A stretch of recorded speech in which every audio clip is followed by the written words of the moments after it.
నాకు ఒక అదృష్టం ఏంటంటే సినిమాలో ఉండటం వల్ల నాకు అన్ని కులాల్లో అందరు అభిమానులు ఉన్నారు. పచ్చబొట్లు పొడిపించుకునే అభిమానులు, గుండెల్లో పెట్టుకునే అభిమానులు. 2016-17 పోరాట యాత్ర చేస్తున్నప్పుడు పాయకరావుపేటలో నా కోసం తోరణాలు కడతా విద్యుద్ఘాతానికి గురై ఇద్దరు యువకులు చనిపోయారు.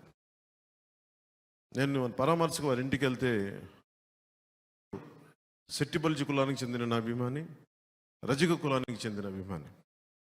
నేను ఇన్ని కులాల అభిమానాన్ని పొందిన వాడిని. నేను పుట్టడానికి కాపు కులంలో పుట్టినప్పటికీ కూడా నేను కేవలం కాపు కులానికే పని చేస్తాను, కాపుల కోసమే పార్టీ నేను పెట్టలేదు. నేను అందరి కోసం పెట్టాను పార్టీ. ఎందుకంటే పొలిటికల్గా నేను రైట్గా మాట్లాడను, ఏది ఆకట్టుకునేలా మాట్లాడను, ఏది సరైందో నేను అదే మాట్లాడతాను. ఒక జబ్బుకి మందు సరిగ్గా మాట్లాడటం, సామాజిక రుగ్మతలకి సరిగ్గా మాట్లాడటం, చెప్పడం. నేను ఆ రోజున కోరుకుంది కోనసీమలో